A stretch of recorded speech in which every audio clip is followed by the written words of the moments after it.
ہم وہی کہیں گے جو ہمارا دین ہم کو بتاتا ہے، عمل کرو تو تمہارا بھلا ہے۔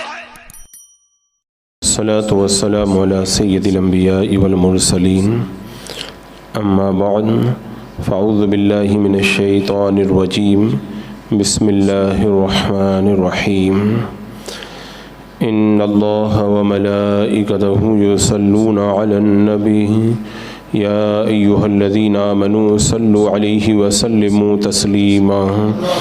اللہم صلی علی سیدنا و شفیعنا و حبیبنا و مولانا محمد وبارک وسلم، صلاۃ و سلام علیک یا رسول اللہ صلی اللہ تعالی علیہ وسلم۔ و اسماعیل و ادریس و ذی الکفل کل من الصابرین۔ اور اسماعیل اور ادریس اور ذی الکفل کو یاد کرو، یہ سب صبر کرنے والے تھے۔ وَأَدْخَلْنَاهُمْ فِي رَحْمَتِنَا إِنَّهُمْ مِنَ الصَّالِحِينَ۔ ہم نے ان کو اپنی رحمت میں داخل کیا، بے شک یہ سب نیکوکار تھے۔ یہ سورہ انبیاء ہے جس میں انبیاء کرام کا ذکر چل رہا ہے۔ حضرت اسماعیل، حضرت ادریس اور حضرت ذی الکفل علیہم السلام کا اس آیت کریمہ میں ذکر کیا گیا۔ حضرت اسماعیل علیہ السلام کے حوالے سے کئی مرتبہ تفصیل کے ساتھ میں گفتگو ہو چکی ہے اور تفصیلات کئی مرتبہ میں عرض کر چکا ہوں۔ یہاں پہ اللہ تعالیٰ نے جو یہ ارشاد فرمایا کہ یہ صبر کرنے والے تھے، یعنی ان حضرات نے بڑی تکلیفیں اٹھائی۔ اب حضرت اسماعیل علیہ السلام کے بارے میں آپ کو پتہ ہی ہے کہ اپنے والد کے حکم پر ذبح ہونے کے لیے تیار ہو گئے، کتنا صبر کیا۔ حضرت ابراہیم علیہ السلام ان کو ایک وادی غیر ذی زرع کے اندر چھوڑ کے چلے آئے، کتنا انہوں نے صبر کیا۔ اسی طرح خانہ کعبہ کی تعمیر کے وقت انہوں نے سختیاں اٹھائی، کتنا صبر کیا، اور اللہ تبارک و تعالیٰ نے ان کے صبر کا ان کو یہ بدلہ دیا کہ خاتم النبیین سیدنا محمد الرسول اللہ صلی اللہ تعالیٰ علیہ وسلم آپ کی اولاد میں سے پیدا ہوئے۔ تو یہ صبر والے حضرات ہیں۔ حضرت ادریس علیہ السلام کا یہاں پہ ذکر ہوا۔ حضرت ادریس علیہ السلام کے بارے میں بھی ایک محفل میں ذکر آیا تھا، تو آپ کی زندگی کے حالات میں نے تھوڑی تفصیل کے ساتھ بیان کر دیے تھے۔ اس کے بعد میں حضرت ذی الکفل، یہ حضرت ذی الکفل یہ بھی اللہ کے نبی ہیں، اور ان کے حالات عمومی طور پر بہت تفصیل کے ساتھ میں کتابوں میں کہیں پر بھی نہیں ملتے۔ اب جیسے 1 لاکھ یا 2,24,000 کم و بیش انبیاء کرام آئے، بہت کم انبیاء کرام ایسے ہیں جن کے حالات کتابوں میں موجود ہیں۔ انہی میں سے حضرت ذی الکفل بھی ہیں جن کے حالات بہت تفصیل کے ساتھ نہیں ملتے۔ البتہ یہ تفسیر کبیر وغیرہ کی روایت میں یہ ہے کہ حضرت یسع علیہ السلام جب بوڑھے ہو گئے تو انہوں نے کہا کہ کاش میں کسی شخص کو اپنی زندگی میں خلیفہ مقرر کر دوں اور دیکھوں کہ وہ کس طرح عمل کرتا ہے۔ پھر انہوں نے حضرت یسع علیہ السلام نے لوگوں کو جمع کیا اور کہا کہ جو میری 3 شرطیں پوری کر دے گا اس کو میں اپنے بعد میں خلیفہ بناؤں گا۔ اور پھر آپ نے فرمایا کہ وہ دن کو روزہ رکھے، رات کو نماز پڑھے اور کسی پر غصہ نہ کرے۔ یہ 3 شرطیں جس میں ہوں گی اسی کو میں اپنا خلیفہ بناؤں گا۔ تو ایک شخص کھڑا ہوا، لوگوں نے زیادہ ان کو اہمیت نہیں دی، اور اس نے کہا کہ میں 3 شرطیں پوری کروں گا۔ حضرت یسع علیہ السلام نے اس دن ان کو لوٹا دیا۔ دوسرے دن پھر اسی طرح آپ نے لوگوں سے فرمایا کہ کوئی ہے جو میری 3 شرطوں کو پورا کرے گا؟ لوگ خاموش رہے۔ وہی شخص پھر کھڑا ہو گیا، اس نے کہا میں اسی طرح کروں گا۔ تو حضرت یسع علیہ السلام نے ان کو اپنا خلیفہ بنا دیا۔ اب شیطان نے ان کو لغزش دینے کی تیاری کر لی۔ شیطان نہیں چاہتا کہ کوئی اعلیٰ مرتبے پر فائز ہو جائے، شیطان نے تیاری کر لی، اور وہ ان کے پاس میں ایسے وقت میں آیا جب قیلولہ کے لیے آپ لیٹ رہے تھے، کیونکہ رات میں آپ سوتے نہیں تھے، دوپہر میں کھانا کھا کے قیلولہ جو کرتے ہیں تھوڑی دیر بس وہی آپ لیٹتے تھے۔ تو آپ جو ہے وہ قیلولہ کے لیے جب لیٹے تو شیطان نے آ کے دروازہ کھٹکھٹایا، پوچھا کون؟ کہا بوڑھا آدمی ہوں، مظلوم ہوں۔ دروازہ کھولا تو کہا کہ میرا کچھ لوگوں سے جھگڑا ہو گیا ہے اور لوگوں نے مجھ پر بڑا ظلم کیا، مجھے مارتے پیٹتے رہے، صبح ہو گئی، دوپہر ہو گئی، تو آپ نے فرمایا کہ شام کے وقت میں جب میں فیصلہ کرنے کے لیے بیٹھوں گا تب میرے پاس میں آنا۔ اب حضرت یسع علیہ السلام جب مجلس کے اندر بیٹھے، دیکھنے لگے کہ وہ بوڑھا شخص نظر نہیں آ رہا، تو دوسرے دن پھر آپ لوگوں کے درمیان فیصلہ کر رہے تھے تو وہ انتظار کر رہے تھے، وہ نظر ہی نہیں آیا۔ خیر آپ گھر چلے گئے، رات بھر عبادت کرتے رہے، دوپہر کو سو گئے۔ جیسے ہی دوپہر کو بستر پہ لیٹے پھر دروازہ کھٹکھٹا دیا، پوچھا کون؟ کا بوڑھا مظلوم آدمی ہوں، اور پھر وہی اپنے ظلم کی داستان سنانے لگا۔ فرمایا میں نے تم کو بلایا تھا، آنا جب میں فیصلہ کرنے شام کو بیٹھوں گا تو میرے سونے کے وقت میں آ گئے، وہی فیصلے کے وقت میں آنا تم۔ اب پھر دوسرے دن پھر بیٹھے انتظار کرتے رہے، وہ آیا ہی نہیں۔ اب حضرت یسع علیہ السلام پھر اس کے بعد میں آپ کو جب اونگ آنے لگی، آپ نے کہا کہ 2 دن سے میں قیلولہ کرنے کے لیے لیٹتا ہوں، آ کے میری نیند خراب کر دیتا ہے اور رات کے اندر میں سوتا نہیں ہوں، تو 3 دن کی نیند میری باقی ہو گئی۔ آج دروازے پہ کسی کو آنے ہی مت دینا، مجھے تھوڑی دیر آج آرام کرنے دو۔ اب جب گھر والوں نے دروازے پہ آنے سے روک دیا تو وہی بوڑھا پھر آ گیا اور آ کر کے کہنے لگا کہ مجھ کو ملاقات کرنی ہے۔ فرمایا منع کیا ہے، نہیں مل سکتے۔ تو اب گھر والوں نے کہا کہ تم یہاں سے چلے جاؤ۔ اس نے کہا کہ میں کل بھی آیا تھا۔ اب گھر والے جب نہیں مانے تو اس نے کیا کیا، وہ تھک گیا تو گھر کے اوپر کھڑکی جو روشن دان تھی اس میں سے گھر میں داخل ہو گیا اور کمرے کے اندر آ گیا۔ اب حضرت یہ اب بیدار ہوئے، کہا کہ کون ہو؟ کہا وہی میں مظلوم آدمی۔ کہا میں نے تم سے کہا تھا وہاں پہ آنا، تم پھر یہاں پہ چلے آئے۔ تو اس نے جو ہے وہ آنا کہانی شروع کر دی۔ آپ نے دیکھا کہ دروازے سب بند ہیں، کدھر سے آیا؟ جب دیکھے دروازے بند ہیں پھر بھی اندر آ گیا۔ آپ نے غور کیا تو سمجھ گئے کہ یہ ابلیس ہے، یہ شیطان ہے۔ پوچھا کہ وہ اللہ کا دشمن ہے؟ اس نے کہا کہ ہاں۔ تو اس نے کہا کہ ہاں تم نے مجھے ہرا دیا، میں ناکام ہو گیا۔ میں نے یہ چاہا تھا کہ آپ کو اس طرح سے روزانہ آ کے جگاؤں اور آپ غصے میں آ جائیں اور میں جو ہے وہ اس طرح سے جو ہے وہ آپ کو بہکا لے جاؤں، تو آپ جو ہے وہ آپ پر میرا داؤں نہیں چل پایا۔ تب اللہ تعالیٰ نے ان کا نام کیا رکھ دیا؟ کفل کا معنی ہوتا ہے ضامن۔ تو انہوں نے چونکہ جو ذمہ داری نبھائی تھی کہ میں غصہ نہیں کروں گا، اس ذمہ داری کو پورا کیا، تو ان کا لقب ہو گیا ذوالکفل۔ تو ان کے تفصیلی حالات اور مزید کتابوں کے اندر نہیں ملتے ہیں، بس یہ ہے کہ اللہ کے نبی گزرے ہیں۔ اس کے بعد میں اللہ تعالیٰ نے ارشاد فرمایا وَظَنُّونِ إِذْ ذَهَبَ مُغَاضِبًا فَظَنَّ أَن لَّن نَّقْدِرَ عَلَيْهِ فَنَادَىٰ فِي الظُّلُمَاتِ أَن لَّا إِلَٰهَ إِلَّا أَنتَ سُبْحَانَكَ إِنِّي كُنتُ مِنَ الظَّالِمِينَ فَاسْتَجَبْنَا لَهُ وَنَجَّيْنَاهُ مِنَ الْغَمِّ وَكَذَٰلِكَ نُنجِي الْمُؤْمِنِينَ۔ یہاں سے حضرت یونس علیہ السلام کا تذکرہ شروع ہوا، اور ذوالنون کو یاد کرو جب وہ غضبناک ہو کر کے چل پڑے تو اس نے گمان کیا کہ ہم اس پر تنگی نہ کریں گے، تو اس نے اندھیریوں میں پکارا کہ تیرے سوا کوئی معبود نہیں، تو ہر عیب سے پاک ہے، بے شک مجھ سے بھیجا ہوا۔ تو ہم نے اس کی پکار سن لی اور اسے غم سے نجات بخشی، اور ہم ایمان والوں کو ایسے ہی نجات دیتے ہیں۔ یہ حضرت یونس علیہ السلام آپ حضرت ہود علیہ السلام کی اولاد میں سے ہیں، اور نینوا نام کی بستی جو موصل کے علاقے میں دریائے دجلہ کے کنارے تھی، وہاں کے آپ کو نبی بنا کے بھیجا گیا تھا۔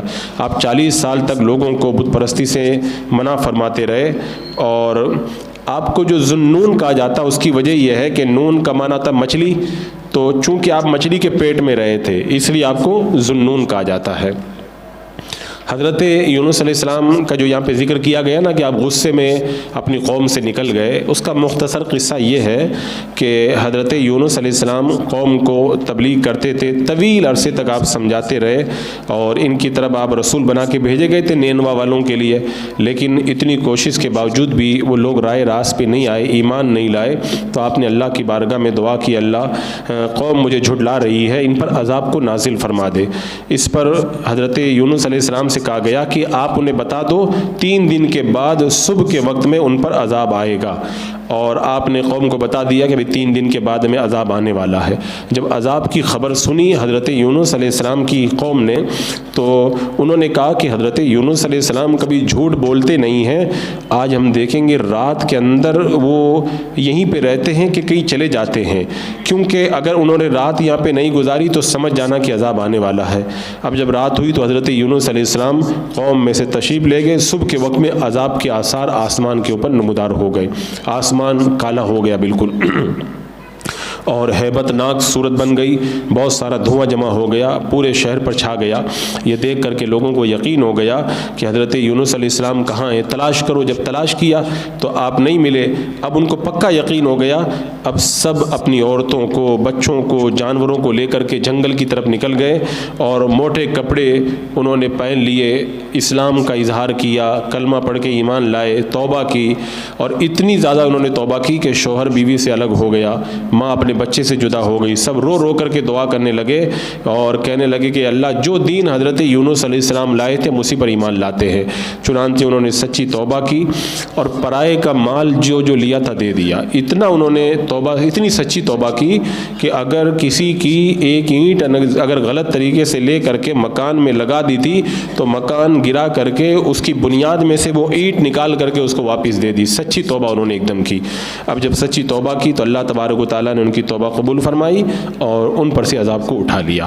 اللہ تعالیٰ نے اس کا ذکر قرآن پاک میں ایک جگہ فرمایا ہے کہ فلولا كانت قرية آمنت فنفع ایمانها الا قوم یونس، تو کیوں ایسا نہ ہوا کہ کوئی قوم ایمان لے آتی تاکہ اس کا ایمان اسے نفع دیتا، لیکن یونس کی قوم جب ایمان لائی تو ہم نے ان سے دنیا کی زندگی میں رسوائی کا عذاب ہٹا دیا اور ایک وقت تک انہیں فائدہ اٹھانے دیا۔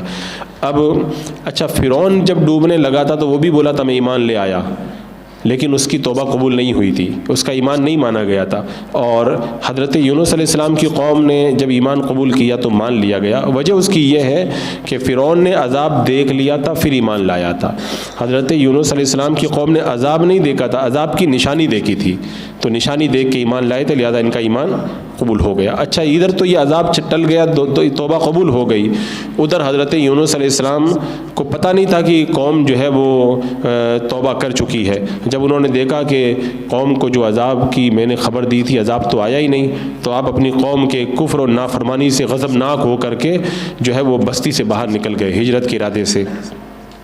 اب آپ کے غضبناک ہونے کی ایک وجہ یہ تھی کہ آپ کی قوم کے لوگ جو جھوٹا ہوتا تھا اس کو قتل کر دیتے تھے، اور آپ نے جو عذاب کے بارے میں بتایا تھا ٹائم نہیں بتایا تھا، تو ابھی ٹائم بتایا نہیں تھا اور عذاب ابھی آیا نہیں تھا، تو آپ نے سوچا کہ قوم مجھے پائے گی تو کہیں یہ نہ کہہ دے کہ جھوٹا ہے مجھے قتل کر دیں۔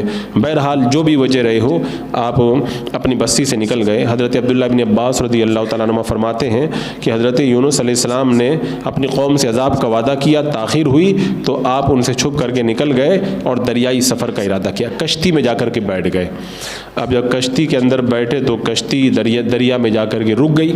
اب لوگ پریشان ہیں کشتی کیوں نہیں چل رہی ہے، اور جو کشتی چلانے والے ملا تھے انہوں نے کہا کہ لگتا ہے کشتی کے اندر کوئی ایسا غلام ہے جو اپنے آقا سے بھاگ کر کے آیا، اسی لیے کشتی نہیں چل رہی، چلو چٹھی اچھالو قرعہ اندازی کرو۔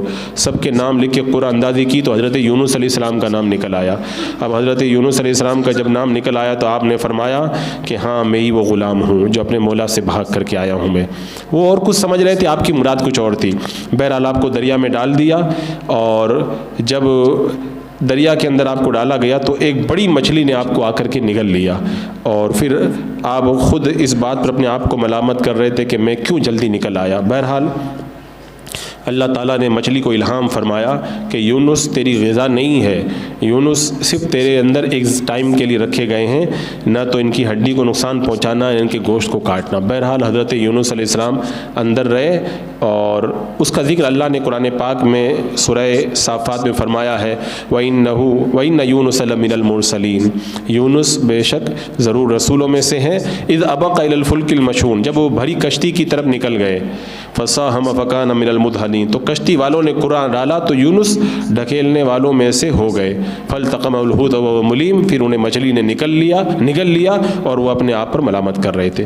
جب حضرت یونس علیہ السلام مچھلی کے پیٹ میں تشریف لے گئے تو کئی تاریکیاں تھیں، دریا کا اندھیرا، رات کا اندھیرا، مچھلی کی پیٹ کا اندھیرا، اتنی اندھیریوں میں انہوں نے اللہ سے دعا کی، دعا کی اللہ تیرے سوا کوئی معبود نہیں ہے، تو عیب سے پاک ہے، بے شک مجھ سے بیجا ہو گیا، میں اپنی قوم سے تیری اجازت پانے سے پہلے ہی نکل کر کے چلا آیا۔ اب اسی کا ذکر اللہ تعالیٰ نے اس آیت کریمہ میں کیا، وَظَنُّونِ إِذْ ذَهَبَ مُغَاضِبًا فَظَنَّ أَن لَّن نَّقْدِرَ عَلَيْهِ فَنَادَىٰ فِي الظُّلُمَاتِ أَن لَّا إِلَٰهَ إِلَّا أَنتَ سُبْحَانَكَ إِنِّي كُنتُ مِنَ الظَّالِمِينَ۔ وہی دعا حضرت یونس علیہ السلام کی جو آپ نے مچھلی کے پیٹ میں فرمائی تھی، اللہ تعالیٰ نے حضرت یونس علیہ السلام کی دعا کو قبول فرمایا اور آپ کو غم سے اور مچھلی کے پیٹ سے آپ کو نجات عطا فرمائی۔ مچھلی نے آپ کو دریا کے کنارے لا کر کے رکھ دیا، اور اللہ تعالیٰ نے اسی کا ذکر یہ آیت کریمہ میں فرمایا، فَاسْتَجَبْنَا لَهُ، ہم نے اس کی پکار سن لی، وَنَجَّيْنَاهُ مِنَ الْغَمِّ، اور اسے غم سے نجات بخشی، وَكَذَلِكَ نُنْجِي الْمُؤْمِنِينَ، اور ایسے ہم ایمان والوں کو نجات دیتے ہیں۔ اللہ کے رسول صلی اللہ تعالیٰ علیہ وسلم نے ارشاد فرمایا، حضرت یونس نے مچھلی کے پیٹ میں جب دعا مانگی تو یہ کلمات کہے تھے، لا الہ الا انت سبحانک انی کنت من الظالمین۔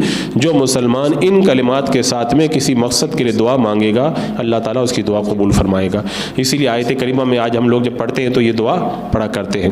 مچھلی کے پیٹ میں حضرت یونس علیہ السلام اللہ کو یاد کرتے رہے۔ اللہ تعالیٰ نے خود فرمایا، فلولا انہ کان من المسبحین، اگر وہ تسبیح کرنے والوں میں سے نہ ہوتا، للبث فی بطنہ الی یوم یبعثون، تو ضرور اس دن تک مچھلی کے پیٹ میں رہتا جس دن سارے لوگ اٹھائے جائیں گے، یعنی قیامت تک مچھلی کے پیٹ میں رہنا پڑتا۔ تو اس سے پتہ چلتا ہے کہ تسبیح اللہ کا ذکر ایک ایسی چیز ہے کہ جو غموں سے نجات عطا فرماتی ہے۔ اب حضرت یونس علیہ السلام نے دعا مانگی، مچھلی کے پیٹ سے نکال کر کے آپ کو میدان میں رکھا۔ جب آپ باہر تشریف لائے نا مچھلی کے پیٹ سے، اب کتنے دن رہے تھے؟ 1 دن رہے تھے یا 7 دن یا 20 دن یا 40 دن تک آپ مچھلی کے پیٹ میں رہے تھے؟ بہرحال اندر بڑے کمزور، دبلے پتلے، نازک ہو گئے۔ جب آپ زمین پہ آپ کو رکھا گیا تو جیسے بچہ پیدا ہوتے وقت کیسے ہوتا ہے ایسے ہو گئے، جسم کی کھال بھی ایک دم نرم ہو گئی اور بدن پہ کوئی بال بھی باقی نہیں رہا۔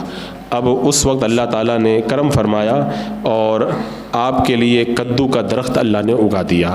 قرآن پاک میں ہے، وَأَنبَتْنَا عَلَيْهِ شَجَرَةً مِّن يَقْطِينٍ، اور ہم نے اس پر کدو کا پیڑ اگا دیا۔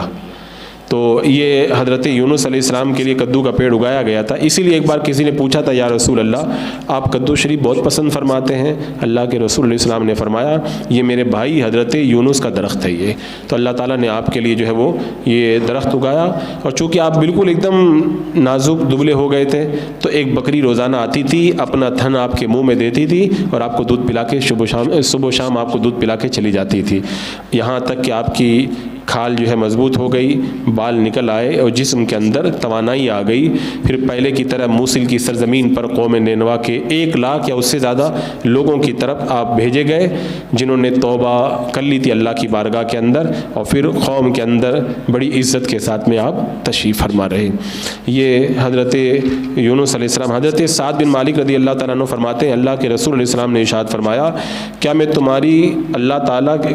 تم کو اللہ تعالیٰ کے اس اسم اعظم کے بارے میں نہ بتا دوں کہ جب اس اسم اعظم کے ذریعے دعا کی جائے تو اللہ تعالیٰ جو مانگو وہ عطا کرتا ہے۔ اور پھر اس کے بعد میں اللہ کے رسول علیہ السلام نے فرمایا، لا الہ الا انت سبحانک انی کنت من الظالمین۔ یہ دعا حضرت یونس علیہ السلام نے اندھیریوں میں 3 بار پڑھی تھی۔ ایک شخص نے کہا، یا رسول اللہ یہ حضرت یونس علیہ السلام کے لیے ہے کہ تمام مسلمانوں کے لیے ہے؟ تو اللہ کے رسول علیہ السلام نے فرمایا، تم نے یہ آیت کریمہ نہیں پڑھی؟ اللہ تعالیٰ نے جب یہ واقعہ بیان کیا تو آگے کیا فرمایا، وَنَجَّيْنَاهُ مِنَ الْغَمِّ وَكَذَلِكَ نُنْجِي الْمُؤْمِنِينَ، اسے غم سے نجات بخشی اور ہم ایمان والوں کو بھی ایسے ہی نجات دیتے ہیں۔ تو اللہ تعالیٰ خود ہی فرما رہا ہے ہم ایمان والوں کو بھی نجات دیتے ہیں۔ اس کا مطلب یہ ہے کہ یہ دعا حضرت یونس علیہ السلام کے لیے خاص نہیں ہے، جو بھی مسلمان پڑھے گا اللہ تعالیٰ اس کو غم سے نجات عطا فرمائے گا۔ تو یہ انبیاء کرام کا ذکر جو سورہ انبیاء میں چل رہا ہے، حضرت یونس علیہ السلام کا ذکر اس آیت کریمہ کے اندر ہوا۔